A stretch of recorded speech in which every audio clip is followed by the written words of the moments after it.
जय श्री राधे राधे, जय श्री राधे, जय गुरुदेव नमो, जय नमो नमो गुरुदेव नमो।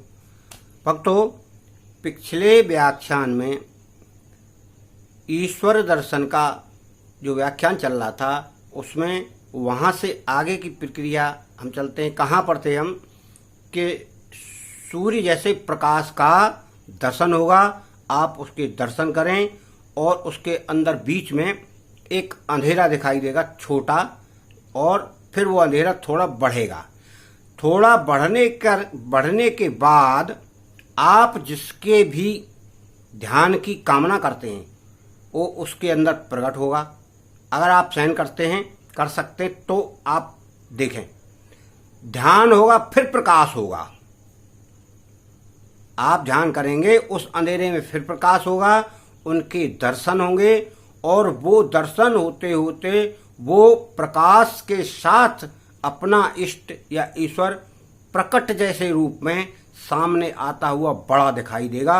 और फिर सूर्य से लाखों करोड़ों गुना प्रकाश इतना दिखाई देगा कि आप ये नहीं समझ पाएंगे ये क्या। और विकराल और विकृत जैसी स्थिति आ जाएगी आपके सामने कि आप जैसे विकृत हो रहे हो।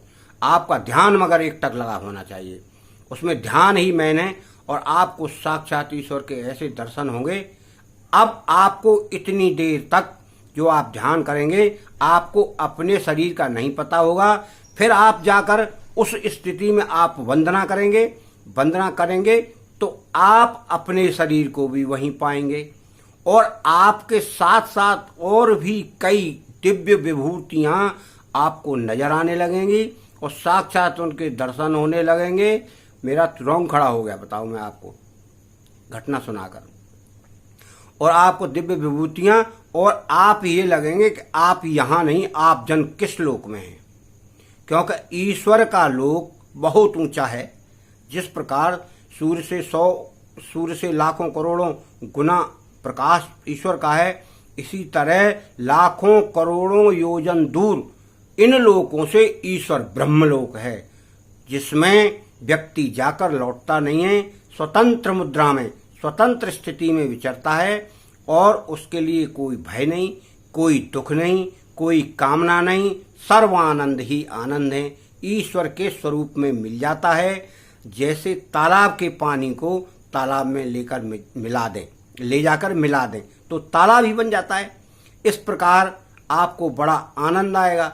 बड़ा आनंद आते आते आपको ये भी नहीं पता लगेगा कि कितना मुझे समय हो गया यहाँ व्यतीत हो गया, और हो सकता है तो घंटों भी हो जाए आपको उस स्थिति में। क्यों? तो वो तो आप ब्रह्मलोक में होंगे, और वहां से आने के बाद आपको फिर ऐसा लगेगा कि मैं कहाँ था, क्या हुआ। अगर आपकी चेतना वास्तव में ध्यान करने से वहां तक की स्थिति में है तब तो आपको ध्यान रहेगा, अन्यथा हो सकता है आप भूल भी जाएं। ये स्थिति बड़ी विकट है। ये स्थिति वो स्थिति है जिस समय वासुदेव जी को भगवान ने दर्शन दिया था, इतना विचित्र दर्शन दिया, और वासुदेव जी ने देखा और सब कुछ सुना, सब कुछ बात किया। उसके बाद भगवान कृष्ण को पहुंचा दिया उन्होंने, कहाँ पर? नंदगांव।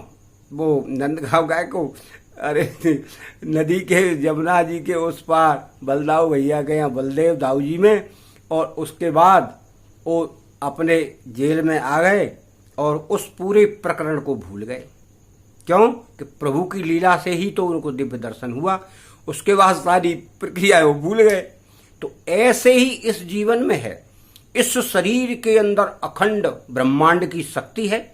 अगर हम इससे काम लेना चाहें, हम अपनी बातों से काम नहीं लेते, हम अपनी शक्ति से काम नहीं लेते, हम दूसरों पर आश्रित रहते हैं, और हम इस शरीर रूपी नौकर को इतना आलसी, इतना निठल्ला बनाए देते हैं। इसको कष्ट देना नहीं चाहते बिल्कुल।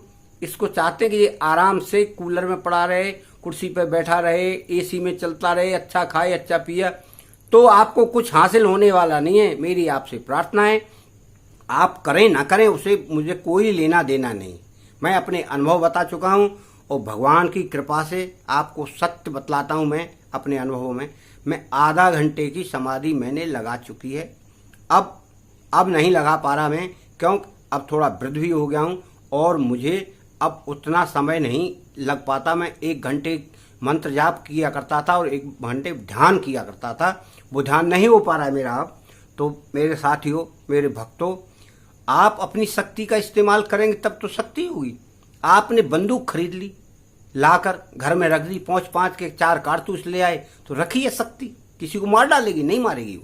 वो मारेगी कब? तब आप उस हाथ में लेके जाएंगे और उसको रख चलाएंगे। उसके बाद भी आप अगर उसकी हिफाजत नहीं करेंगे, साफ सफाई करें, देखें, बाहर चलाएं, घूमें फिरें, उल्टी सीधी खोलें, बंद करें, तब वो शस्त्र आपका कार्य करेगा।